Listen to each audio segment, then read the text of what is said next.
Husband took his coworker on our anniversary trip while I cared for my sick mom. I served him divorce papers at dinner.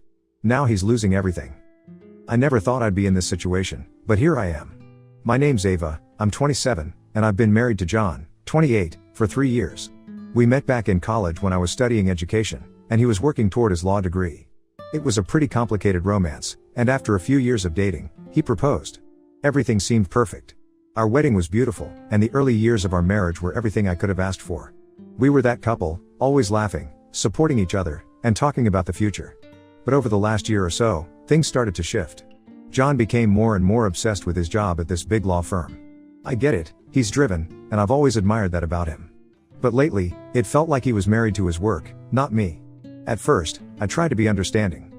I knew being a lawyer was demanding, so I made excuses for his late nights, the dinners he missed, and the weekends he spent in the office. I thought it was a phase, something temporary, and that we'd come out of it stronger. I even started planning a special vacation for our anniversary to help us reconnect. I hoped it would be a way to rekindle what we had lost. Then, about 6 months ago, John started talking about this new hire at his firm, Molly, 25F. She was young, ambitious, and according to him, a breath of fresh air in the office. He said they worked well together and could bounce ideas off each other like magic. I didn't think much of it at first. I've never been the jealous type, and I trusted John completely. But as the months went on, John seemed to be spending more time at work. And with Molly. He'd drop her name into conversations casually, like, "Molly thinks we should take a different approach with this case," or "Molly made a great point in the meeting today." At first, I shrugged it off, figuring he was just excited about work. But then I started to notice changes in him. He began dressing better for work, going to the gym more often, and he'd be glued to his phone even when we were supposed to be spending time together. I'd ask him what he was doing, and he'd always say, "Just work stuff." I confronted him once, jokingly asking, "Should I be worried about Molly?"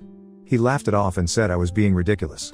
But something inside me told me there was more to this than just a harmless work relationship. Around this time, our own relationship began to deteriorate. We stopped going on dates, and our conversations became robotic, all about bills, schedules, and day-to-day logistics. There was no spark, no excitement, and worse, no intimacy. I tried to bring it up, but every time I did, he brushed me off, saying he was just stressed from work. I was patient for a while, thinking things would get better on their own. But the more time passed, the more distant he became.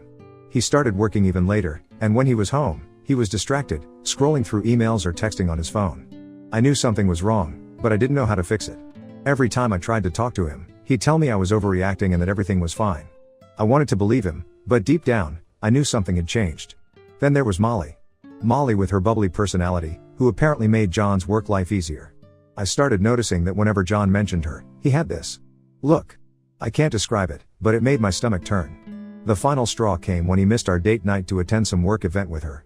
I tried to talk to him about it, but he insisted I was imagining things, that she was just a colleague. But I knew better.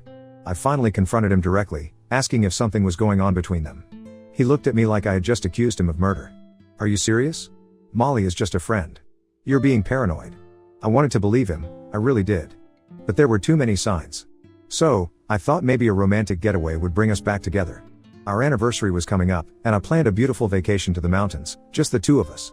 No distractions, no work, no Molly. I was determined to save our marriage. But just as we were packing our bags, I got the worst news possible. My mom fell seriously ill and was hospitalized. I was devastated. But I told John he should still go on the vacation, that it would be good for him to relax while I stayed behind to take care of my mom. He was hesitant, but after I insisted, he agreed. I thought it would be a chance for him to clear his head, and when he came back, we could talk about everything. I trusted him to make the right decisions while he was away. The first 2 days of the trip, we texted and FaceTimed like normal. But then things started to get strange. He became distant again, only sending short, vague replies and often taking hours to respond. I chalked it up to him wanting to relax, but something just didn't sit right with me. Then, one of my friends who was also vacationing in the same area sent me a picture. It was John. With Molly. At the restaurant we had reservations for. I couldn't believe my eyes. He had taken her to the vacation that was supposed to be for us, our anniversary trip. While I was back home, worried sick about my mom and holding out hope that this trip would help fix our marriage, he was there, enjoying the romantic getaway with her. I was crushed. Since he's been back, I haven't confronted him yet. I honestly don't even know what to say. I've been playing it over and over in my head, trying to figure out how to handle this. Part of me wants to scream at him, throw his things out, and file for divorce. But another part of me wonders if I'm overreacting, if maybe there's a reasonable explanation for all of this, though I doubt it. I haven't told anyone except my best friend, who is urging me to leave him. Update 1. After stewing in my emotions for days, I finally decided to confront John. I rehearsed what I would say over and over in my head, imagining every possible reaction he could have. Would he apologize? Deny everything? Or worse, gaslight me into thinking I was overreacting? The anxiety was eating me alive, and I knew I couldn't hold off any longer. I picked a Saturday evening when we were both home. I wanted to do it in person, no way I was going to let him wiggle out of this over text. He was sitting on the couch, glued to his phone, as usual, when I came in and sat across from him. "John, we need to talk." He looked up, surprised by the seriousness in my tone. "What's up?" I took a deep breath and went for it. "I know about Molly. I know you took her on the anniversary trip." His face went pale. For a second, he looked like he might deny it, but then he sighed, running a hand through his hair. "Ava, it's not what you think." I scoffed. "Really?" "Because what I think is that you took your work wife on a romantic vacation that was supposed to be for us. Our anniversary vacation." He shook his head. "It wasn't romantic. She was having a hard time at work, and I thought it would be nice for her to get away, too." I couldn't believe what I was hearing. "So you decided to play hero and take her on our trip? Did you even think about how that would look? How that would make me feel?" "I didn't plan it like that," he said defensively. "You told me to go. I didn't want to cancel, and it just happened." "Just happened? Did it just happen that you were holding hands in the picture my friend sent me? Did that just happen too?" He stared at me, at a complete loss for words. He knew he was caught. After our confrontation, John left the house, saying he needed time to think. That was fine by me, I needed time to plan. The betrayal felt like a slap in the face, and the longer I sat with it, the angrier I got.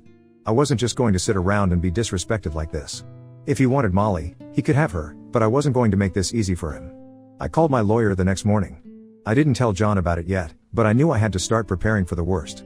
I wasn't going to be one of those women who stuck around, hoping their husband would change after such a blatant betrayal. I needed to protect myself. A few days later, I asked John to meet me for dinner at a nice restaurant. I thought maybe being in a public place would keep things calm. He showed up looking nervous, probably expecting another argument. I, on the other hand, was calm. I had already made up my mind about what I was going to do. Once we were seated and had ordered, I slid a manila envelope across the table toward him. "What's this?" he asked. "Divorce papers," I said flatly. "I've already spoken to a lawyer." John's face turned a shade of red I'd never seen before. "Ava, are you serious? You're going to throw away our marriage over one mistake?" "One mistake?" I nearly laughed. "You've been emotionally checked out of this marriage for months, John. And then you took her on our anniversary trip. I don't know how you define mistake, but that's not something I can forgive." He looked around the restaurant, probably hoping people weren't listening, but I didn't care. "Ava, please, let's just talk about this. You can't seriously want a divorce." "I didn't want this," I said, "but you've given me no choice. I'm not going to be the second option in my own marriage." That night, John tried calling me over and over, but I didn't answer. I was done talking. He'd made his choice, and I was making mine. I called my best friend, who immediately came over with wine and ice cream, and we spent the night going over every detail of the confrontation. By the time John got home, I had locked the bedroom door and fallen asleep. I could hear him pacing in the hallway, probably debating whether or not to knock. But he didn't. I guess he realized it was too late for that. Since then, things have been tense. John is still staying in the house, but we barely speak. He keeps trying to apologize, to tell me that he made a mistake, that he doesn't want to lose me. But I'm not sure I care anymore. Update 2, it's been 2 weeks since I handed John the divorce papers at the restaurant, and honestly, part of me feels like I've taken back control, but another part of me is devastated by how everything has crumbled so fast. After that night, John tried to act like nothing had happened. He's still living in the house, which makes everything 100 times more awkward. We barely speak, and when we do, it's tense. I don't even know how to describe it. He's either trying to apologize and guilt-trip me into taking him back, or he's sulking like a child. I'm not giving in, though. I've made it clear that this is what I want, but I don't think he fully believes me yet. I met with my lawyer again to start the official process. We discussed dividing up our assets, which hasn't been easy. We don't have kids, thankfully, but we do have a house, 2 cars, and joint savings. John is trying to drag it out, though, because he keeps saying he wants to make things right and that we don't need to involve lawyers. I also found out that John hasn't exactly been honest about our finances. While reviewing our accounts, I noticed some weird withdrawals and expenses I didn't recognize. Turns out, he's been paying for Molly's stuff, dinners, trips, even her apartment rent on a couple of occasions. He was essentially funding her lifestyle while claiming they were just friends. I was livid when I found out, but at this point, it just confirmed what I already knew. What's even more frustrating is that now that I've served him with divorce papers, John is trying to win me back.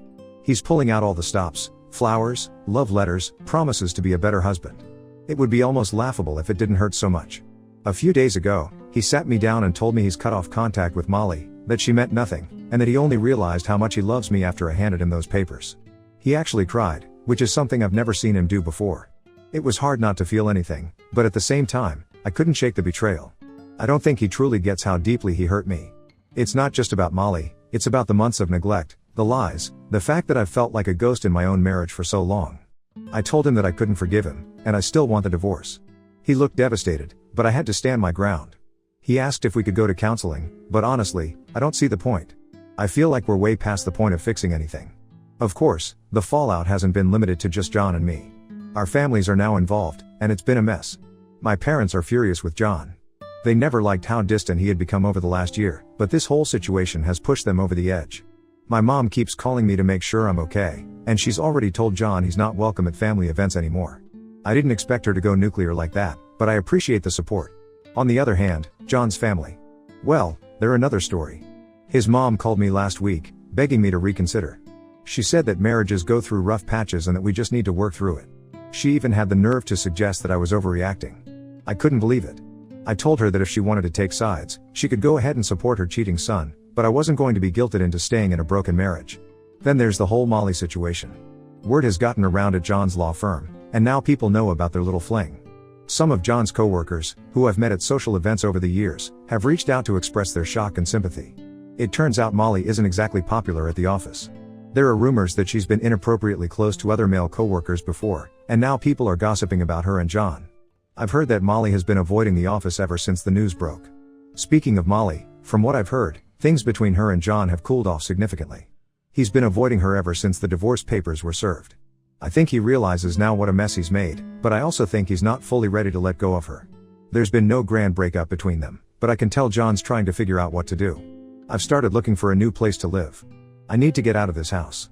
Being here, surrounded by memories of what used to be, is suffocating.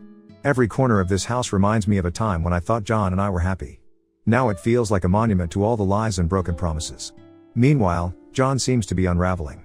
He's still going to work, but he's a shell of the person he used to be. Some of his friends have told me that he's been distant and distracted, and there's even talk that his performance at the firm has taken a hit.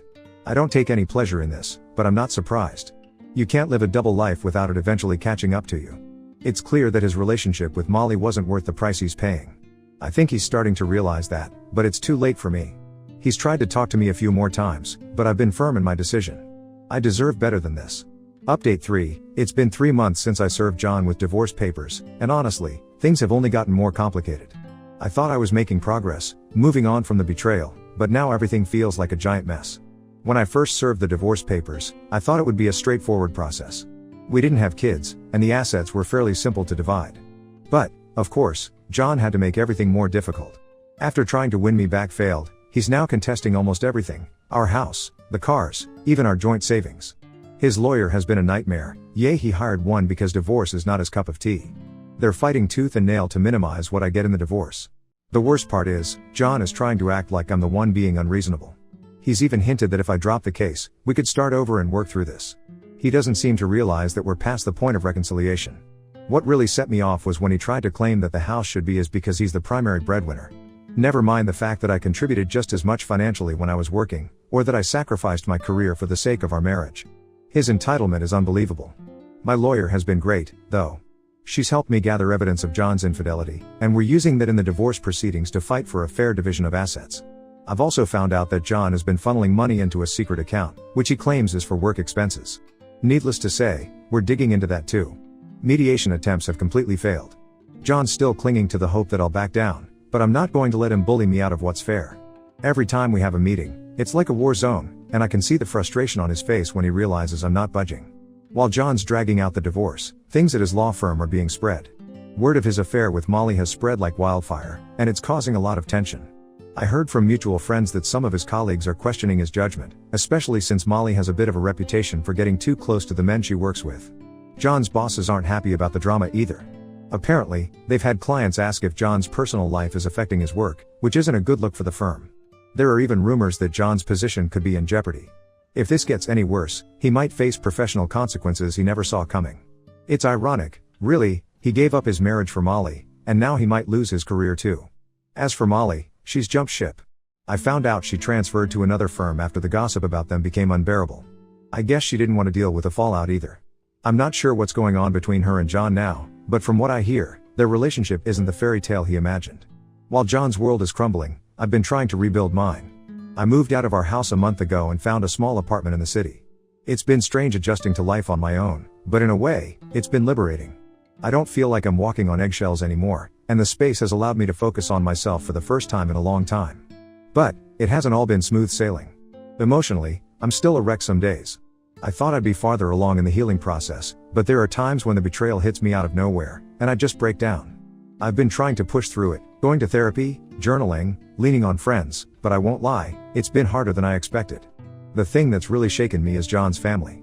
After months of silence, his mother reached out to me again. She was polite, but I could tell she was struggling. She told me that John's falling apart and asked if I'd consider speaking to him again, even just to give him some closure. I didn't know how to respond. Part of me felt bad for her, but another part of me was furious that she would even ask me that after everything her son put me through.